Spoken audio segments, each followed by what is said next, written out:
Hello, it's time for Combat Patrol Carnage.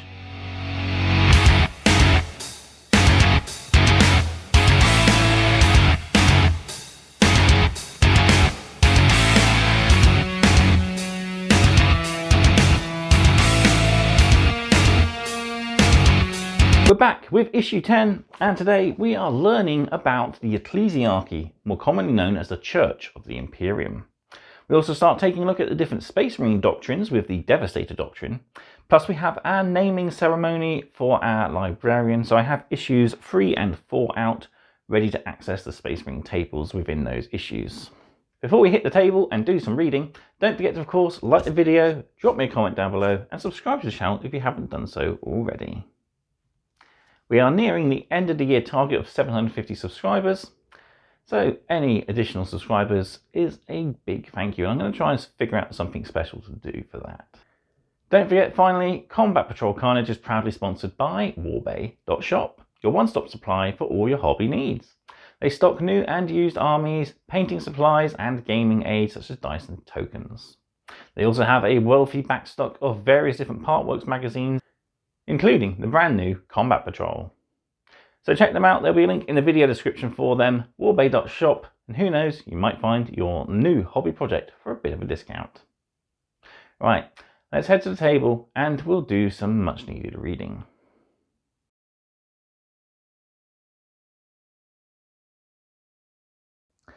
So back with issue 10, and well, we've got our paintbrush, we can put this guy away.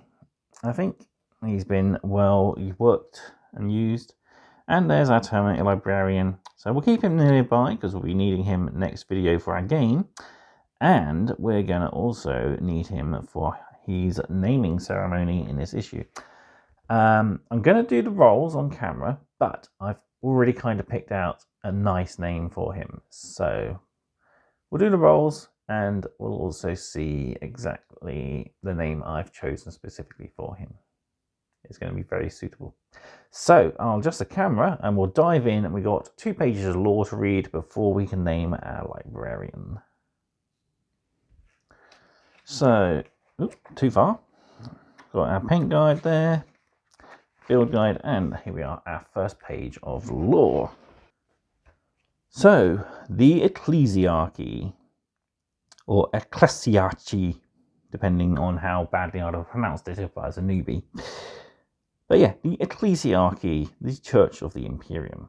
In the madness of the 41st millennium, blind, zealous faith is a vital force for holding humanity together. For untold billions, belief in the Emperor and his power is the only thing that keeps them from utter despair, instead filling them with righteous hatred. The Ecclesiarchy worships violence, death, and righteous sacrifice. So not the best of churches, but then again, which church is the best church? Let's not get into that topic.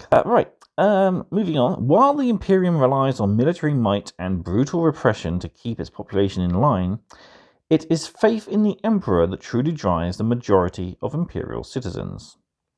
Warriors charge into battle screaming his name, while workers on countless worlds break up their seemingly endless shifts with prayers to the God Emperor.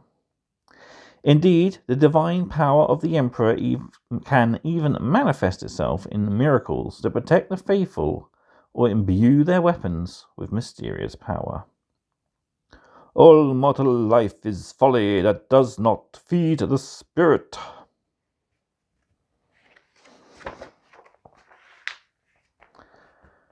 Shrines of Faith. Shrines to the Imperial cult can be found everywhere in the Imperium. These depict the Emperor, Space Marines, or other figures of worship, such as Celestine, the Living Saint. Even when all hope seems lost, the Imperium's defenders will fight incredibly hard beneath the shadow of these shrines, for they are a stark reminder of the grim teachings of the Ecclesiarchy and the glories of battle. The zealous Sisters of Battle defend the remnants of a ruined Imperial shrine. So you've got the Exorcist. I've actually just finished building one of those to add to my Sisters army. Yeah, I got a lot to really work on. Some of it I might end up selling, but yeah. I definitely need to finish my sister's project. Cult Imperialis. The imperial cult is spread and maintained by a vast network of preachers and missionaries. Some fight alongside the Astra Militarum, keeping up the zeal of their fellow warriors. Others travel far afield, integrating the traditions of newly conquered or rediscovered worlds into the cult Imperialis, ensuring any local deities are seen as aspects of the Emperor and stamping out any potential heresy before it can take root. All hail the martyrs! On their blood is our Imperium founded. In their remembrance do we honour ourselves.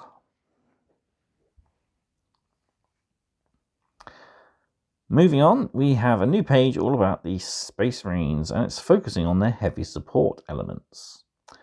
Heavily armed Space Marine warriors prepare to unleash the Devastator Doctrine. So yeah, I need to get some of these for my Crimson Fists and Blood Angels, some nice Hellblasters. Actually, I got 10 for my Crimson Fist. Mainly want them for my Blood Angels. I need to get a Repulsor Executioner as well. I've only got regular Repulsors. Got one of these, but it's in my Grey Knights, the Stormhawk Interceptor, a lovely little fighter craft. And we got the Eliminators there, plus a Phobos Librarian backing them up. So what is the Devastator Doctrine? The combat doctrines are the three pillars upon which Space Marine strategy rests. While every commander varies their use of these doctrines, all use them in some form or another, often opening with the Devastator Doctrine. The Space Marines are well known for changing their strategy to adapt to the flow of battle. These shifts in tactics are known as doctrines. The Devastator Doctrine is straightforward, effective, and terrifying for the Space Marines' enemies to behold. When using the Devastator Doctrine, a Space Marine force will attempt to break their foe at long range with devastating fusillades of fire. Line troops unleash punishing volleys from their bolters, while the great tanks, dreadnoughts, and heavy infantry bring their most destructive firepower to bear. Often, a Space Marine force will open a battle with the Devastator Doctrine, leaving the foe reeling and ready for a brutal follow-up assault. However, canny commanders also use the Doctrine to break battlefield deadlocks or pummel fleeing foes. Desolation. Few warriors are as well suited to the Devastator Doctrine as the Desolation Marines. Using deadly multi-launchers, these troops can turn vehicles and infantry alike into dust in a matter of moments. Yeah, I like the idea of them, but the weapons just make me think of t-shirt launchers. I can't deny it. I like the idea of missile launcher Primaris troops, but I'm kind of the old-fashioned over-the-shoulder missile launcher dude. So, maybe I'll get some in the future. The Space Marines are almost always outnumbered, but never outgunned. The Space Marine arsenal is home to some of the deadliest war machines and weapons produced in the Imperium, piloted with skill and ruthlessness. Ballistus Dreadnought. Mortally wounded Space Marines are entombed in Dreadnought, huge walking tanks. The Ballistus Dreadnought is armed with a variety of deadly ranged weapons. Yeah, the classic Boxnaught with the twin link las and the missile launcher array. Yeah, I've got one of these, my Crimson Fists from the Leviathan box. Lovely model. Storm Talon Gunship, or the Flying Brick. Storm Talon gunships are nimble attack crafts. They streak through the skies before flipping their engines to hover mode and launching hails of suppressive fire upon the foe below. So the Stormhawk Interceptor is actually an alternate build of this kit. It improves the design in my opinion. I did like this when it first came out, but yeah, it is a funny little craft. I think the underslung guns don't help its design. It probably would have been better if they were mounted up underneath the hull or something. Or maybe in place of the missile launchers, then had the missile launchers perhaps on the top of the thrusters or something. Yeah, it's a funny design, but yeah, it adds some nice firepower to the Space Marine force on the air. Trust in your war gear, and victory is assured. Finally, then, we have the Repulsor Executioner. The Repulsor Executioner embodies the Space Marine's way of war. It is kitted out with a vast array of weapons, allowing it to engage the foe at any distance, from long-range barrages to devastating close assaults. Anti-grav plates enable the tank to cross even the most treacherous ground of ease. It is even capable of transporting a complement of Space Marines safely into the heart of battle. Yeah, another thing I need to add to my various armies is some more heavy firepower tanks. Kind of have my eye on some gladiators. I might get one of those at some point. They look nice, which is basically a smaller version of this with no transport, based on the Impulsor chassis, which is pretty cool. Finally, we come to our Librarian and Terminator Armor Collect article. So we'll bring him in. We have our pen and our dice ready. We'll need to put something underneath to stop bleed through, so I'll do that. And we got, of course, issues 3 and 4 to roll on tables. First off then, let's learn a little bit about the Librarian and Terminator Armor. Librarians combine the physical might of a veteran Space Marine with strange psychic powers. By channeling the raw power of the warp, a Librarian devastates enemies with crackling waves of magical lightning. Librarians are respected both for their talents and their guardianship of the chapter's lore.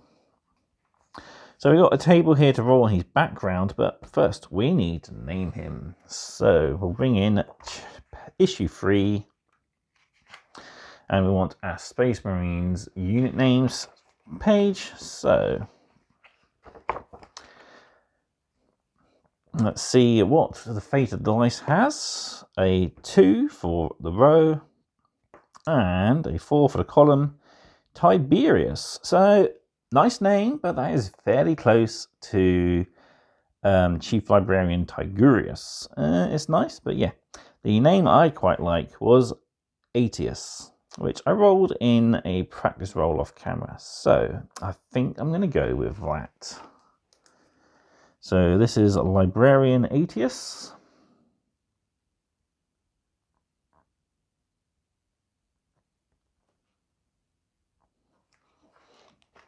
Now for his title, we bring in issue 4 and open up the title page. So we roll D6. And 6, so Aetius, the Stormbringer, again, it's nice, but I do prefer Aetius, the Seer.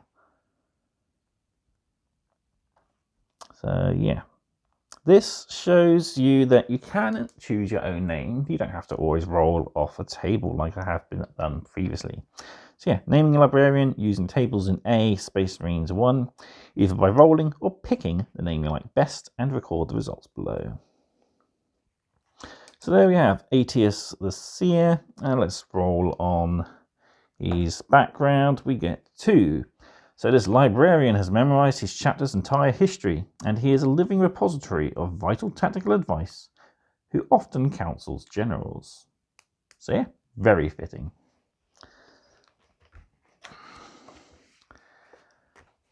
Finally then, we can tick off the build, we can tick off the paint, and we'll be playing with him in our next video. So that's it for now. So thank you, Aetius the Seer. And up next, we'll put you through your paces. Can you channel the warp and take down a Tyranid assault? So over the page then, we have his data sheets. So yeah, we already have the smaller data card for this guy, but we have his stats here, what a Librarian is, his different ranged weapons. So he's got the 2 profiles of Smite, so that's his psychic shooting attack. He has a Stormbolt, of course, on his wrist. He has a Force weapon for his melee weapon, and he can attach to the Terminator squad, which we'll learn about in future issues. Ability, so he can deep strike, he's a leader unit. He has the Oath a Moment faction keyword, and he also has a special ability called Veil of Time. While he is leading a unit, weapons equipped by models in that unit have sustained hits 1 ability. We have a little reminder about dual weapon profiles. So some weapons, such as Smite, have 2 profiles. These represent different firing modes of the weapon. In this case, either wide beam or a single short beam. You must choose which weapon profile you use before you fire it, and you can only use 1 profile to shoot with per turn. So yeah. So up next then, like I said, we got our battle, and we also learn about different weapon abilities which will come in handy. So there we have it. Aetius the Seer has been named, and he's ready to take to the field of battle. So yeah, we learned some nice information about the Church of the Imperium, as well as how the Space Marine doctrines are implemented on the field of battle. So up next then, we have our game. So until next time, I'd like to thank you all very much for watching, and I'll see you soon on Combat Patrol Carnage. Goodbye.